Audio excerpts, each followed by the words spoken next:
Hello, and welcome to the Block Explorer. I'm Colin Brightfield. Hey folks, I'm Cash Upton. The Block Explorer is here to educate and inspire you about the world of crypto and NFTs. We'll do deep dives into critical concepts for understanding what's happening in the space and the current events shaping what's around us. We're making this podcast for the curious, the free thinkers, and the change makers that propel us forward. As we embark on our adventures, remember that none of this is financial advice and crypto can be risky. In this episode, we discuss how the music industry is evolving with Web3 and how the tokenization of music is giving artists new business models and ways to engage with their fans, and also giving fans and supporters new ways to connect with their favorite artists. Cash, we've been wanting to do this episode about NFTs and music and how this is all shaking out for a while now. And it seems like this couldn't be better timing because as we started the year in 2022, we have music NFTs pumping. There's a lot of attention. There's a lot of new projects. There's a lot of musicians making a lot of money off of their NFT drops. So let's talk about it. Let's get into it. We're going to go over some of the theory and the philosophy kind of first of like where it's going and kind of give you the big picture. And then we're going to get into some of the projects that we have used or liked or explored and some of the kind of other cool things that are happening in space, give you some examples. And then finally, we'll let you know how to get involved. So if you do want to mint your own music NFTs, we'll let you know how to do that and some other steps. Maybe you just want to explore a little more, dive a little deeper into the space. We'll give you some tools and some point you in the right direction for that. I'm really excited to be able to share this episode and take our listeners away from the mainstream NFTs that we've been seeing so much of, the overhyped profile pic NFTs and really dive deep into, how does this new technological format of files enable artists to really capitalize and do what they love, which at the end of the day is making art, right? That's what we love about music. It's the visceral, you feel it in your heart. And we want our artists to be enabled to do that as much as possible. So, Colin, what did William Paster from the Bankless newsletter say about NFT music? Yeah, William Paster, he's the Metaversal newsletter writer for Bankless. He's awesome. He's deep into the NFT scene, and his perspective is always great. So he says musicians are increasingly turning to music and NFTs to bypass labels and connect directly with their fans. While the rise of streaming services hasn't been lucrative, music NFTs unlock a new monetization model for any artist.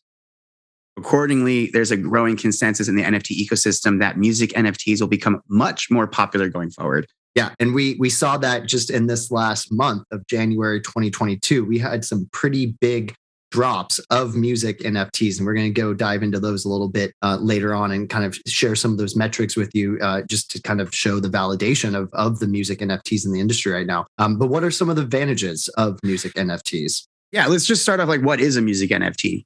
First of all, we're just starting to figure out like regular NFT, like a lot of people see NFTs as, art, right? And so I think we need to back up just one step and be like, remind people that NFTs are a file format. So you can take any digital asset, and what NFTs do is, and they let you make put it in a package where you can also have some kind of computer program, which are called smart contracts in this case, that are attached to it, then that have some kind of programmability. So now you can program a song, you can program a picture, you can program an animation. So it's not necessarily like the asset that matters. It's just the NFT is the tool, it's the technology, and you can apply it to so many different things. It doesn't have to be art. Art was the first kind of use case, and we saw the profile picture things. That kind of was the first kind of thing that really blew up with NFTs, but the technology is useful for a lot of different things. So with music NFTs, we're seeing it happen in a few different ways. We're seeing people just upload a piece of music, a song, whatever, and just make that itself an NFT and sell that. Right. And with that smart contract build out that can be incorporated into the NFT, we're seeing the ability for royalties to be programmed into that contract so that every time something happens, be it the NFT sells or it streams, it goes into a commercial, that smart contract can have that royalty be distributed back to the artist ad infinitum forever. Yes, exactly. But I think we need to make a distinction too, because there's kind of two different ways that some people are doing these NFTs, right? So there's royalties that can always be built in, but some people are taking a song and then they're tokenizing the whole song, fractionalizing the song. So you could take your song, cut it up into 1,000 pieces, and then sell those pieces of the song as rights to streaming royalties. So that's kind of one way people are doing it. Another way is people are just taking the whole piece of music, whether it's a song or just a couple seconds, whatever, then the whole thing of music, and just selling that piece of music as a digital object that you can just own. So there's kind of two different ways that, that people are applying it now. And there's more, we'll talk more of different options later, but you touched on it, that it's programmable media, right? So you have this idea that you can build in behaviors and functions into music NFTs. So it gives unprecedented design spaces for songs, because now you have digital products. And we talked about this on our last episode. Actually, I think is really helpful to understand what we're talking about in this episode. If you haven't listened to it, it's called What's Digital Scarcity? And that's episode 25, just came out a couple of days ago. And I think that's a good kind of primer for understanding, where the industry is going, where things are happening now. Right. And so this programmable media, it kind of takes away that copy pasta, Napster ability of the past internet, because the NFT cryptographic technology allows for a digital good to not just be reproduced over and over again without the consent of the artist. Exactly. So there's a provenance that you have because it's attached to the blockchain, and that provenance gives it some more security. I mean, there's obviously, we've seen different people try to do different things, and it's kind of a tit for tat when it comes to this new technology. But I think we're going to see more and more security guarantees, and what matters most is that you're able to prove the original, right? Who created it original, right? So sometimes you even see this happen in music too, where like you have someone sue another person because they're like, oh no, that's my riff. Like, I wrote that piece of music, years ago, and you're claiming that it, and they're identify, oh, like at what block did you record that piece of music and upload it? It's there all for everyone to look at. Well, and so let's jump into the next aspect of NFT music. We have more ability for artists to distribute themselves directly to fans and kind of bypass the labels. We have do-it-yourself distribution. So you can anyone can go on to any of these apps that we'll talk about later, and you can mint your own music NFT and sell it. So you can just publish your music and put it up there, and if people buy it, they buy it. So you can really bypass, music labels and that whole level of the industry entirely if you don't want to be a part of that. Obviously there's some value that they create, but there's in a lot of ways there's a lot of conflict there, or, friction in that part of the music industry. So it just gives another approach for artists, and it really lets them actually connect with their fans directly. Traditionally the labels are taking anywhere from 80 to 90%, right, of the artist's royalties. And so this makes it so the artist is getting 95%, and maybe the marketplace that the NFT is sold on is taking a 5 or 10% cut, but the artist is seeing the majority of that sale. Yeah, and I think this is really important to stress, actually, because the way that the music industry works right now is that the artists have very, the way that it's been set up is the artists have very little actual connections to their fans. There's someone that sits in the middle, whether it's a record label or a streaming service like Spotify or Apple Music, or it's Instagram that sits in the middle, or it's Twitter that sits in the middle, right? So there's all these platforms that sit in the middle between the artists and their fans, and all these platforms or labels are collecting rent from the artists, and the artists are creating all the value, right? I mean, like if YouTube, a lot of people go to YouTube now to listen to music, and that's providing a lot of value for YouTube, but the artists aren't making anything off of that, or barely little, maybe if they have enough view time, but I mean, songs are not that long, So anyway, I think what is huge now is that it returns control back to the artist and the musician, to have control over their art from start to finish, from the way that they create it to the way that they release it to the way that they interact with their fans. And I think a lot of artists just get that right away. They understand the value of that. I think, some of the Other parts is the adoption of like the tech and just kind of walking them through the strategies of how it works. But I think the advantages there are just, the value is massive. Yeah, and then just bringing new people into the space and allowing that connection all over the world. Like you said, if you take out the middleman, the artist can be connecting with fans in a much broader range and just allow for a lot of new use cases and creativity and art. I think it's important to, remember, what's important in this space. What the artist wants to do is make music, right? And they want to focus on what they do well.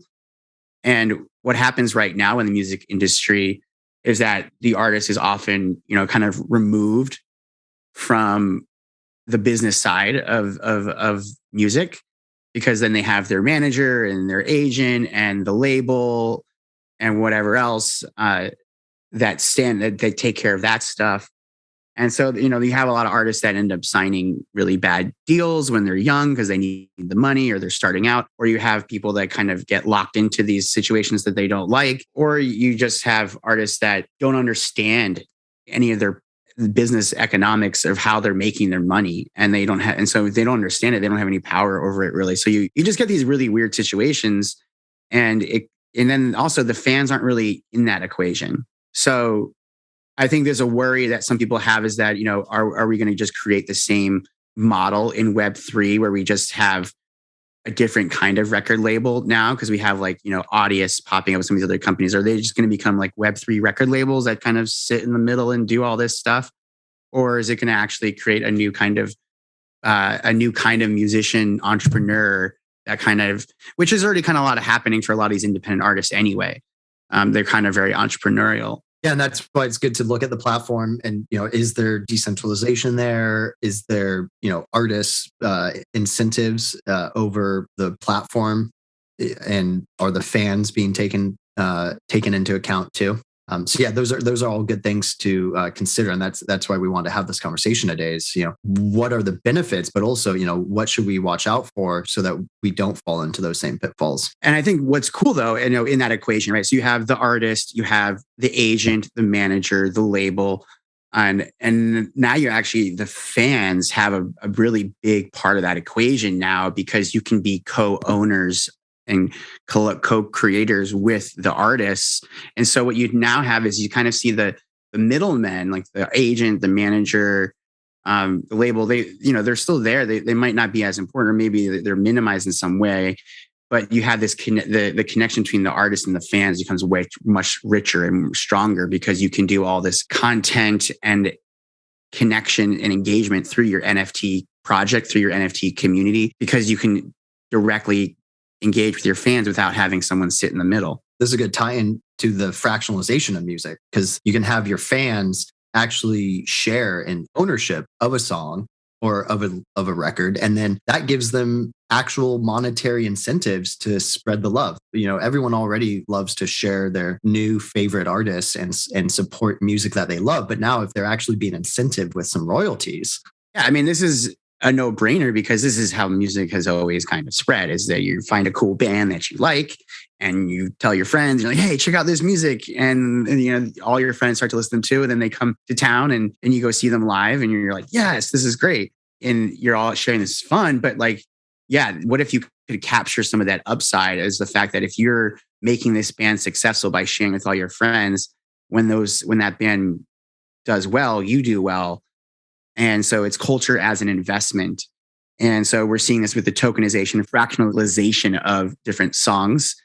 And this is interesting. I mean, I think it's kind of a Web 2.5 phase, because you're giving people like Web 3 tools with NFTs, but it's in kind of Web 2 royalty structure, where you have like master rights. You get master rights on a song for streaming rights. So Nas did this recently with a couple of his songs.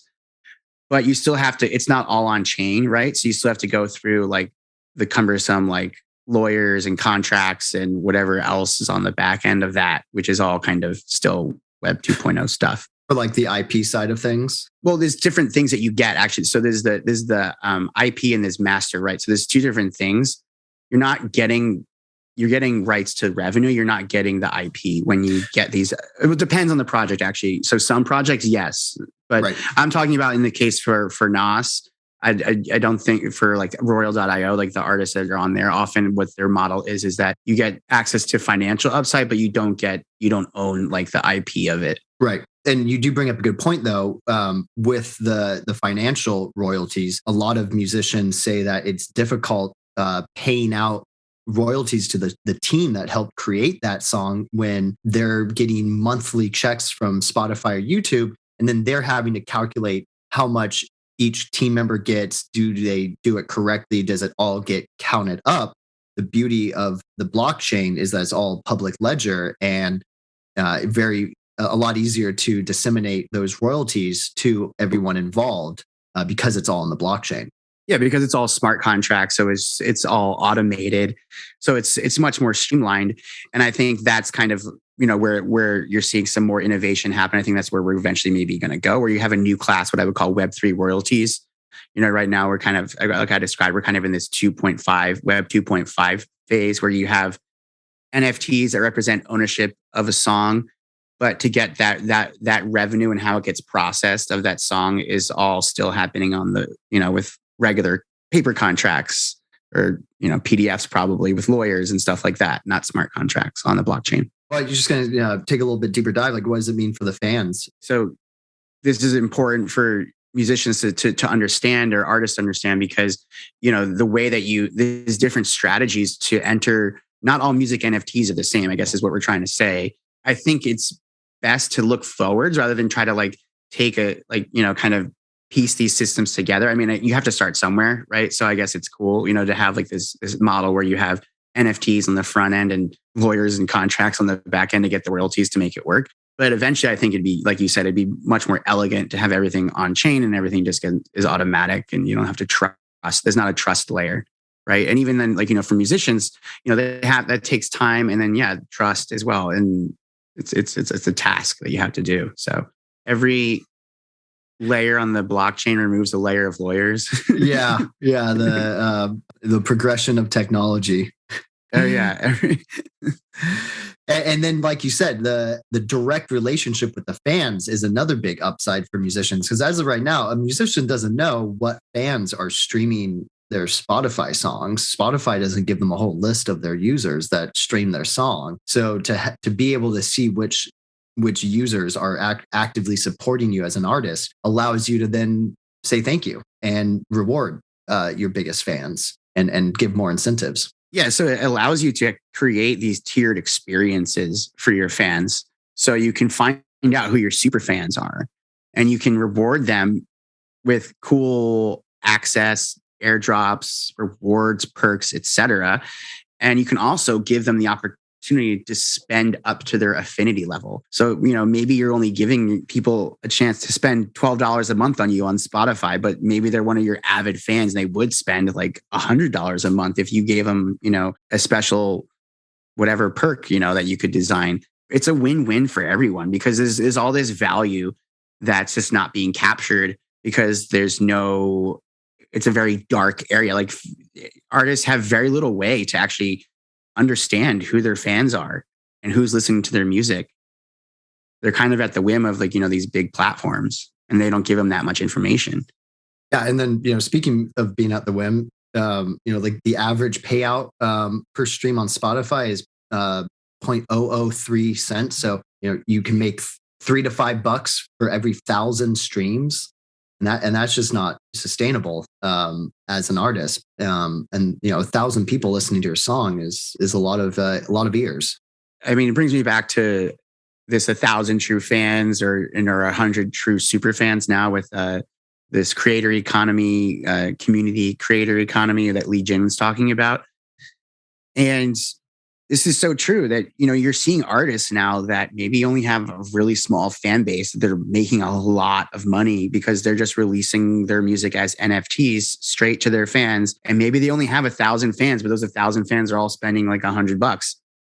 And that's 100, that's a lot of money. So yeah, I think you're going to see a much richer landscape of models for for musicians to monetize their art. But then you're also going to see, like we just been talking about, we're as a music lover, you're going to have way more options to connect with the music that you love and have these. Whatever.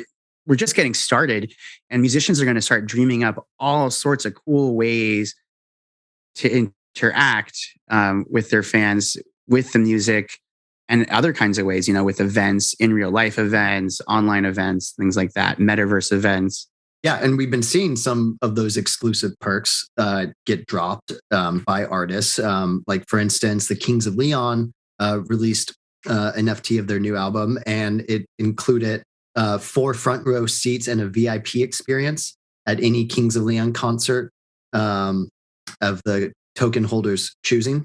And then Justin Blau, he did his NFTs, and he had one option for one of the token holders to create a custom song with him, and then provide some creative direction in the song. So you literally get creative license with the artist. That's kind of cool.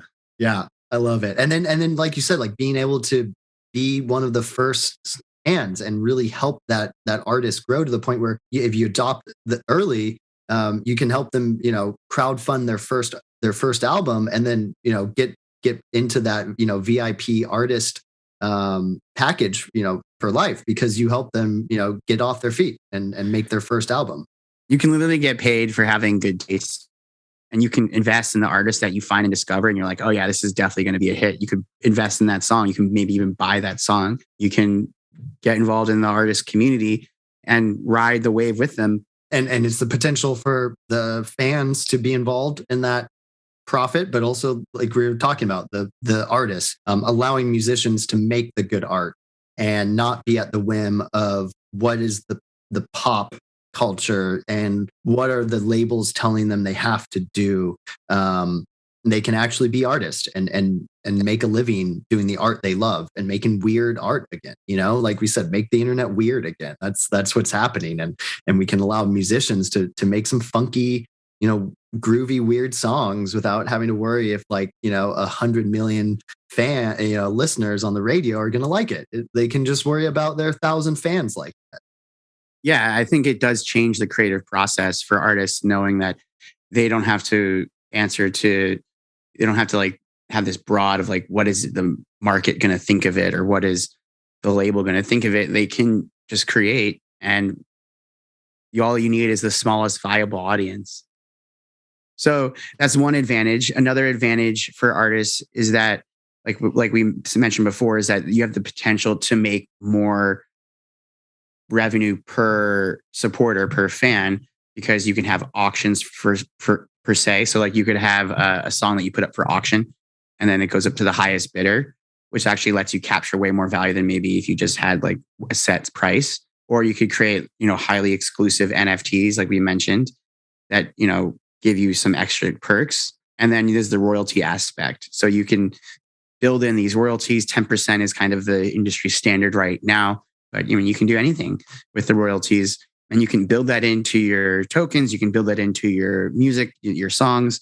And so you're making some passive income that's guaranteed by smart contracts. So it's a lot harder to mess up than, some of these royalties systems. They're convoluted, and they go through a whole system of lawyers and whatnot, and it can get cumbersome. So, like you mentioned Justin Blau earlier, what did he do in his first drop?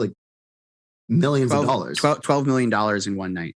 Crazy. So, and let's give a few more examples right now. On Royal.io, just a week ago, Nas released 2 songs, tokenized into 700 different ownerships of the token, and they're selling for $99 each. And the floor price right now is 0.3 ETH. Good $800 right there per song. Traded just in the last week over 330 ETH volume. So that's millions of dollars right there. Yeah. And then we had his other song, Rare, that dropped as well on Royal.io. That also was $99 for the cheapest tokenized version, which gave you 0.0133% of streaming revenue, which when you hear about how much streaming revenue they actually get per stream, I'm actually wondering, how much are you going to get paid out? Because you're not having that much of a percentage. And if it's just like cents on a set, if it's, I haven't done the math, but it doesn't seem like, I wonder if it's actually worth it. I mean, I wonder how long it would take you to recoup your investment. So if you spent 0.3 ETH and you get one of the songs that gives you 0.01333%, I guess my depending question on how many is, people are streaming it, how popular it is.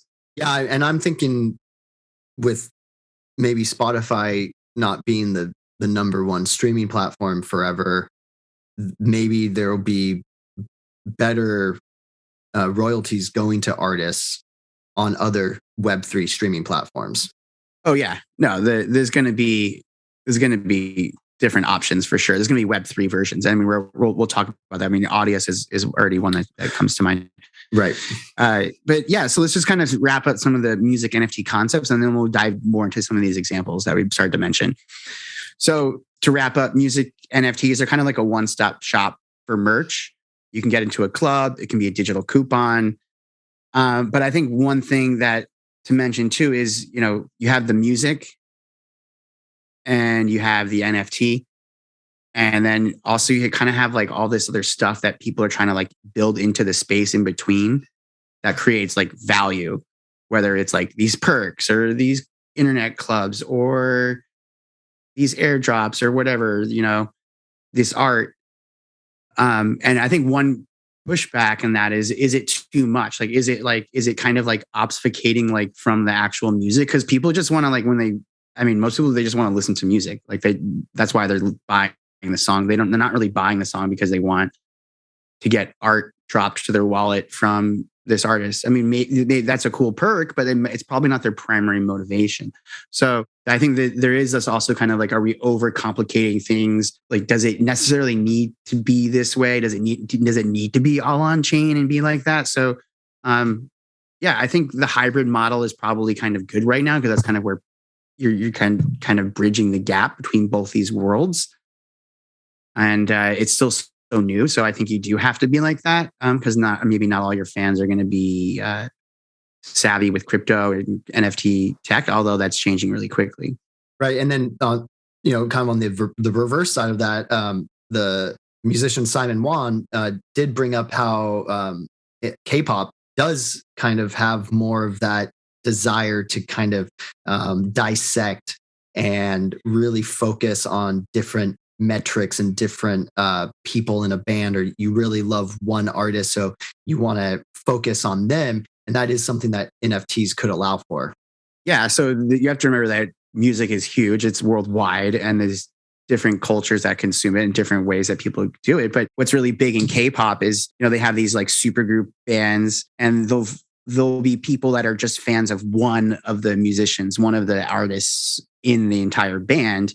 And so there'll be metrics like all about just that one member of the band, like how many times they singing, like how long, and then you can get video YouTube cuts of just that one artist. And so all these kind of metrification, and they do it in Japan too with J-pop. So you have like these like super fans that just have like the one person they want to follow out of the whole band. And it gives you this really myopic view, but all those metrics and stuff that they're tracking already are just ripe for NFTs, and you can do all sorts of fun things with that. And it's a gold mine to play with. So that's another option, is that, okay, well, maybe you have a band and then you have NFTs for each person in that band.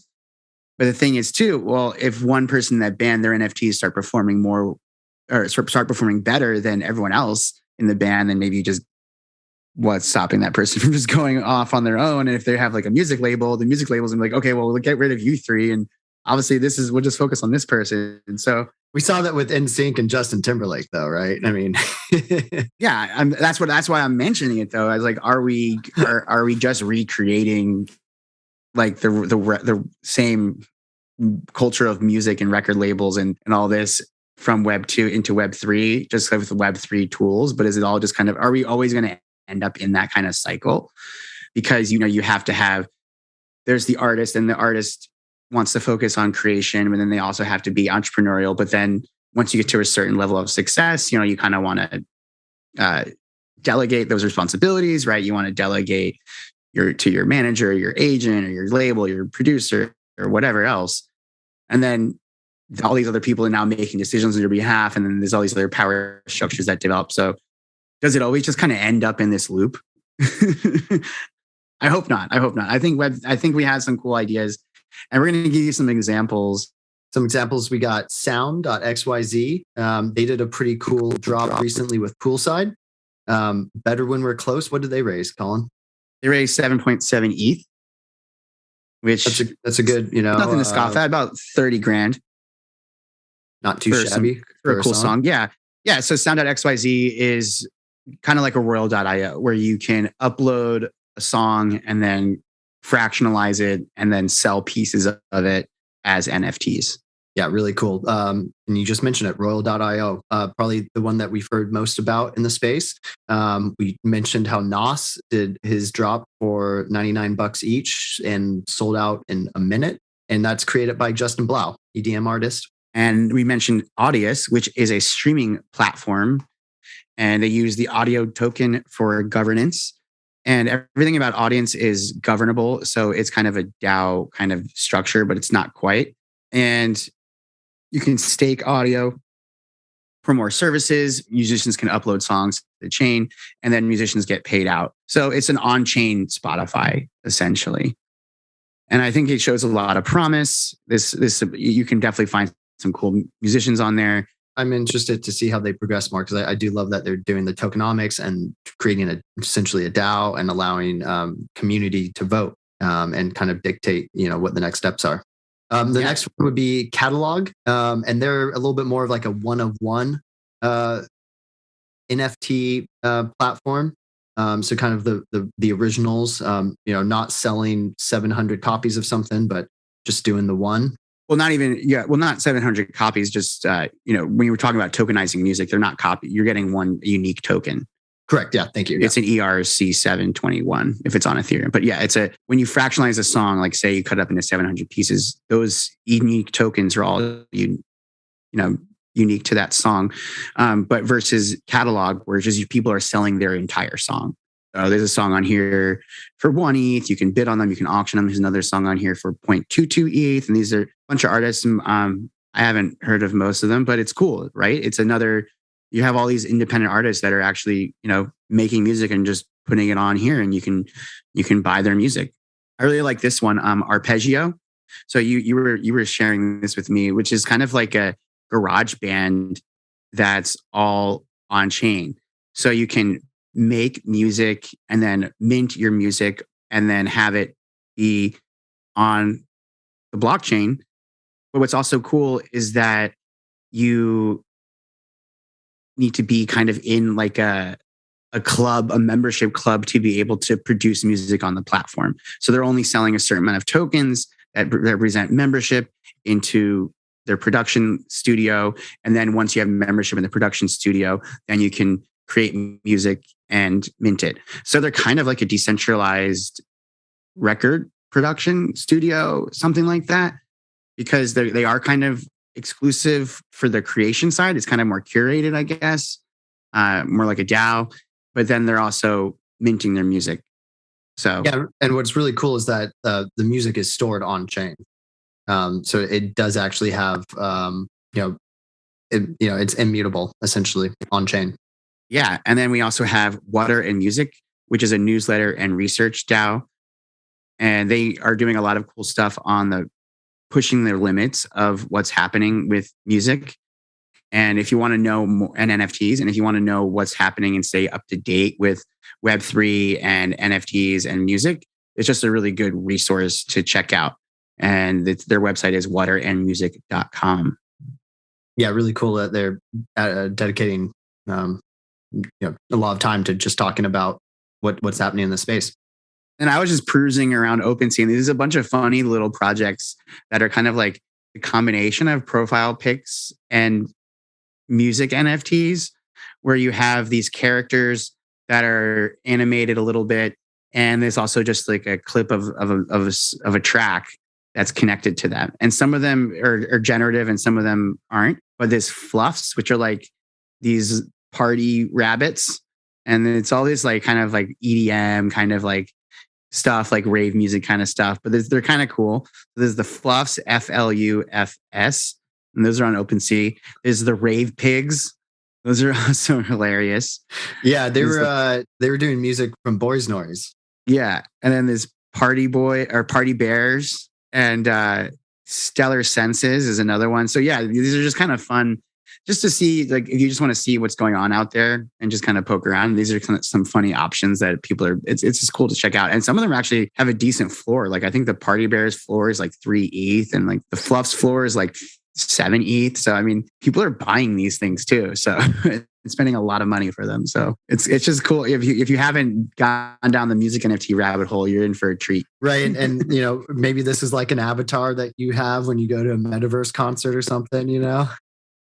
Yeah. And I was watching a YouTube yesterday, and there was someone saying that they built an NFT that's kind of like a jukebox or like a boombox that you can bring around in the metaverse. So if you have songs that you've bought as NFTs, you can then, like, if you're in like Decentraland or Sandbox, one of these metaverse virtual worlds, you can like plop down your like virtual boombox. That's also an NFT, and have it play other NFTs that you own. So the people that are around you in the metaverse can hear your music. So like if you're just, hanging out there. So that's pretty meta. Yeah, that's meta. Speaking of meta, Song a Day Man and Song a DAO. We mentioned him in our last episode, Jonathan Mann. He's really cool. He's the guy who's been writing a song every day for over 13 years, over 4,770 songs. And he started a DAO where the community can choose what to do with them.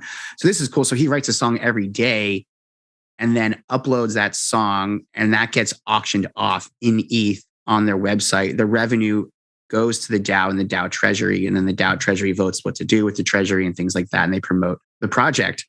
But so it's interesting because he's kind of co-creating, and he's making this art, but then he's selling it, but then he's not getting, he goes to the DAO, which he's part of. But so it's and then I guess another thing is he's very open to like asking other input from the community, or whether it's on what Twitter or YouTube or whatever, for input for what he should make songs about. So I think he's taking this a step further and creating a DAO. So they're all going to kind of co-create this project together. To be part of that DAO, do you just buy one of the songs a day? Yep. Cool. Yeah, and they're all in OpenSea. No, but I'm looking at them. Yeah. I mean, I kind of looking. I like the new ones. I mean, he has over 4,700 songs, and there's a wide breadth. And I like the ones that are more about crypto or NFTs, because he is in the crypto and NFT. So he has one about he accidentally sold his Bored Ape. Oh yeah, that's right. Like a really funny one. I have heard that one. That one's good. Yeah, and then he had one about ETH Denver and the Buffacorns, and he said the strength of a buffalo, the magic of a unicorn. That's a Buffacorn. So he has one all about Buffacorns too. So yeah, he's got some fun songs. We love our Buffacorns. Yeah, so I think it's just another great example of what's possible, right? I mean, this is all brand new stuff, and it's another experiment. I just love seeing these fascinating experiments and people trying new things and trying new models and seeing what works and seeing what doesn't. Yeah, and speaking of new models, we got Euler Beats, which is doing generative music NFTs and 3D visualization. Yeah, so they're mixing the whole gen art thing that we've talked about before, where there's a mixture of the code, and whether it's an algorithm that gets some kind of input from the art collector, the NFT collector, and then there's the artist that helped create that code or visuals with some kind of by themselves or with help, and that's generative art. Right, artblocks.io is a great example of that, if you're not sure. And the Bright Moments, they're NFTs as well with Crypto Citizens. But so now we have it a step further, where you have the music, the audio also being generative as well. So you have a 3D visual mixed with music that's generated together. It's pretty cool to combine those two. And another layer I think is really cool is you can like remix and other Euler Beats with other Euler Beats and make new mixes on their platform, which is EulerBeats.com. So this is, I think, the part of NFTs that's a lot of people still maybe don't quite understand the power of, which is NFTs are like Legos. Like they're composable because because you can take any digital asset, you can put it in this package of an NFT. It makes it this computer Lego that you can just move around and connect with other things. And we're seeing this too. I mean, this isn't music related, but I just to mention it real quick, like I think it's cool, is the Ozzy Osbourne NFT project with the crypto bats. And your bat, crypto bat, if you have certain other collections that they partnered with, they collabed with, it can bite your, like say you had a Bored Ape, it can bite your Bored Ape, or it can bite your cool cat, and then it becomes like it mutates. There comes like a version. There's like some kind of interaction that happens. I'm not sure what exactly happens to it, but something vampy. Yeah. So there's these cool interactions. So, and then we see this with breeding with Axie Infinity, and like these different things. But I think we're right now it seems really cool. We're like, oh, and then you can compose them.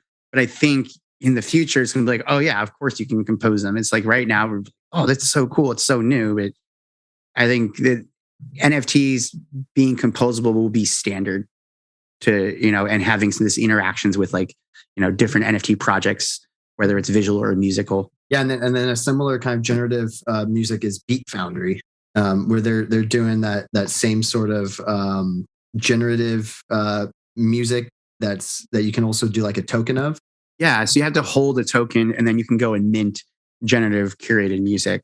So it's similar to Euler Beats. I think it's. Yeah, I really like the composability side, like you're saying, of Euler Beats, because I think it gives like fans or maybe more amateur musicians this ability to kind of like create new art in a cool way. But I would wonder, like, are we going into like the Daft Punk style of, are robots going to be making our music in the future? We obviously, we don't want that, but having some sort of a mathematical representation of sound is pretty cool. Yeah, that is kind of one of the pushbacks is, we live in this world now where people kind of assume that music is free, like you can just go on YouTube, you can go on wherever, you can just get music for free. We had the whole Napster days, but after that, like the cat was kind of out of the bag with MP3s and everything. So like essentially like, music is free, and that's kind of how it is now.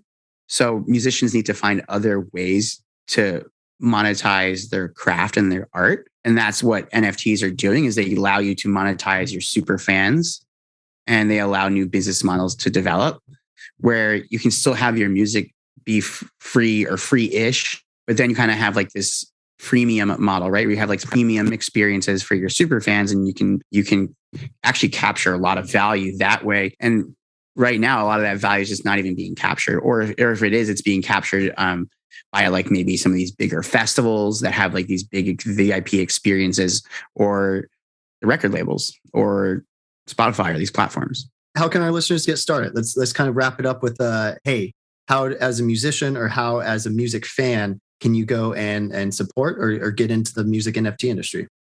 Yeah, you got to get involved, because the best way to learn about this stuff is to go explore and get involved. It's great to listen to podcasts and get your feet wet, but if you really want to know what's going on, you got to jump onto OpenSea, which is OpenSea.io, which is the big eBay of NFTs. They have visual NFTs, which we've talked a lot about, but they also have music ones.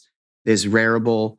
Both of those allow for lazy minting of NFTs, which means you can mint them essentially for free. You can create them for free and then put them up for sale. Yeah, and the thing to remember with that is it technically gets minted at the time of the first purchase. So it's not actually on the blockchain until someone purchases it the first time. Yes, it is an important thing to know. And that's not for all marketplaces or NFT minting applications. That's what they do with OpenSea and Rarible right now. So, do your own research, figure out, what works for you and what for your use case. Yeah. And then another NFT marketplace is Zora 101. And they're actually handling all the minting and listing on chain. So there are a bit higher gas fees up front for the creators. But it's all completely on chain at that point. So it's more durable, more composability, and just a guarantee of being on the blockchain right away instead of the lazy minting. Zora is really great because it's decentralized to the max, where it's an NFT marketplace protocol. So it is like a base protocol that then you can build an NFT app on top of. So it aggregates NFTs across the entire blockchain, Ethereum blockchain, and indexes them all, and then you can build all of the infrastructure, the front ends that you want on top of it. So they just had a new version that just came out too, version 3. And it's really powerful stuff. And yeah, if you want to get out of kind of the front end kind of curated NFT marketplaces, Zora is kind of like that base layer that lets you do that. And then the last example we have is kind of taking that a step further, and it's called Manifold. And they're actually giving more tools and pretty powerful functionalities for dynamic NFTs. So allowing for airdrops and actual on-chain royalty structures that are a little bit more built out. So it sounds like it's kind of a little bit more of a hands-on approach for a musician to use. Yeah, Manifold is really, really powerful because it lets artists deploy their own creator smart contracts. So you're literally deploying your own smart contracts that you own on the chain. So it guarantees originality and ownership in a completely different way than some of these other platforms, because you're actually the one who owns the code that's getting deployed onto the blockchain. And it is definitely a little more technical. I've poked around in a little bit. So if you're just getting started and you're not that confident with coding and stuff, you might want to get some help with that. But I do think it is actually a very, there's a lot of value there to actually be the owner and the deployer of your own smart contracts. Yeah, that's pretty powerful for a musician. Yeah, and I think coming back to the bigger theme that we've been touching on is like a lot of this is giving putting control back in the artist's hands and putting value in the fans' hands. And right now, if you look at like the way that the music industry is built, is the control is in like the record labels' hands or these big platforms' hands, and the value is in these platforms or record labels' hands. And this is what crypto and blockchain and Web3 does. It's so good at taking concentrated power and value that sits at a center of an industry and distributing it to the edges. It disintermediates the middlemen that are just collecting rent, especially the ones that are collecting the most rent or the most ripe for disruption. So you look at industries where you have big rent-seeking intermediaries in the middle. Well, those are the ones that are going to get disrupted the biggest and the deepest because of these new technologies.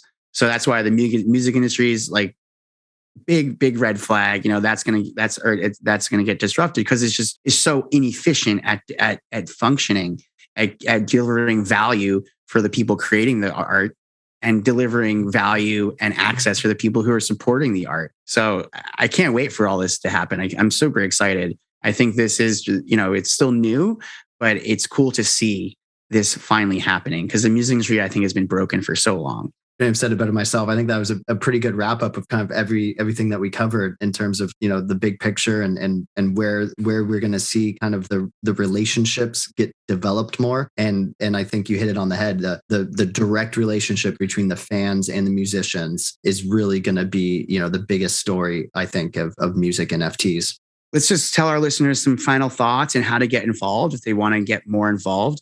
So there's tons of communities around these music NFTs. We mentioned a few, the Water and Music Discord. Obviously, there's tons of get into the project's Discord if you like the project, if you like what they're doing. A lot of musicians that are into Web3 are in their Discords as well. So you can, like RAC, Justin Blau, some of these like musicians that are really on the front leading edge of this new wave. Check them out. And then be open to collaboration. If you are an artist, find other artists that are on this journey with you and collaborate. Become part of a community. Don't go into the frontier alone, because there's a lot of other cool people, like-minded people who are open, creative, and positive, and they want to help you get into this space. They want to help you succeed. And there's a bunch of fans that are crypto native that want their favorite artists or want to find their next favorite artist, but they want to do it with Web3 because they're so passionate about this space. So I don't think you can do it wrong. I think the only wrong thing you can do is just not be curious and just to kind of ignore what's happening. I think that would be the biggest mistake. Absolutely. Yeah. Get involved. That's kind of the biggest thing. Any other kind of, where do we see this going? Like final thoughts, like we see this, this is a new technology, right? So it's going to allow for that direct relationship that we said. you touched on this earlier too, music is almost free right now, at least like free to consume. You pay $5 a month for unlimited Spotify streaming. And yeah, you're not pirating in music, but you're not necessarily supporting artists in a way, that gives them a living. Because like we said earlier, Spotify pays virtually nothing, right? So how does that change? Like where do we see this going?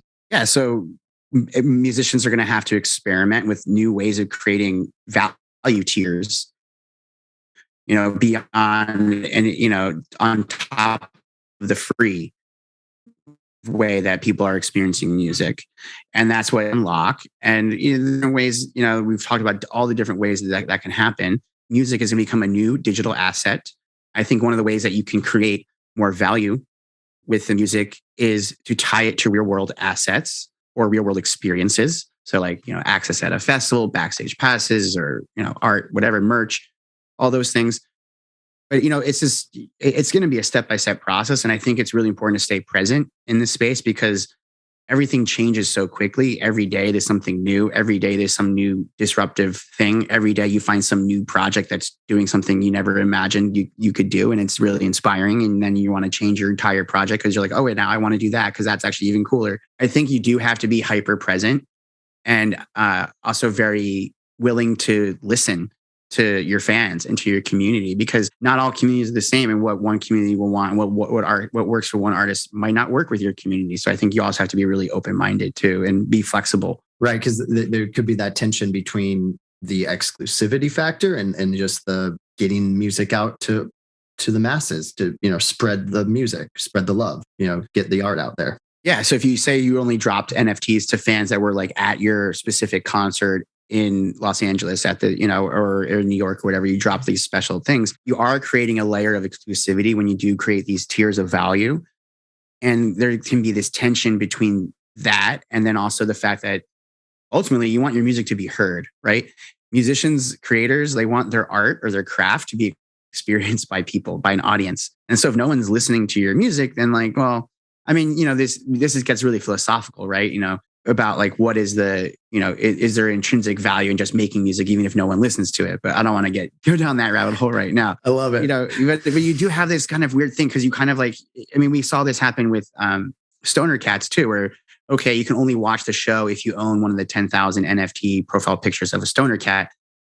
But then that's not really good for a show if only 10,000 people can watch it, because you want everyone to watch it because that's how the show becomes successful. So you kind of have these you see this a lot with NFTs and this tension between wanting to be accessible and open and inclusive to everyone, but also wanting to preserve some kind of core value for the most devoted community members and the most invested members.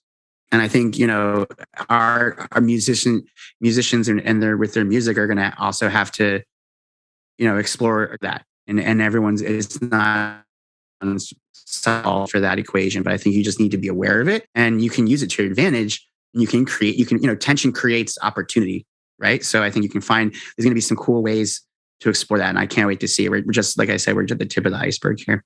Just going back to the encouraging of, getting involved, go to those platforms and check out how to mint, check out what the latest musicians are doing with the NFT space and just get involved. Awesome. And if you need help getting involved or you want to get pointed in the right direction, we're always available. You can hit us up on Twitter. We're at block_explore on Twitter, and we're on the internet at theblockexplorer.com. You can always send us a note on our website. We always love to hear from you. We can also hit us up on Instagram. We're at The Block Explorer on Instagram. So give us a follow. We're going to wrap it up here for today. We hope you enjoyed this episode. And if you did, also, please leave us a review. I'd like to give a big thank you to our friend Matthew Patrick Donner, who's responsible for the Block Explorer production, including our music, mixing, and editing. And we should probably turn that intro into NFT soon, huh, Kyle? You can NFTify anything. I think we can definitely NFTify that intro. Thank you for exploring the blockchain with us. Crypto is changing the world. We're here to ensure you're ready. Please subscribe to our podcast and share this with your friends and family. We look forward to sharing our next episode with you. Cheers. Cheers.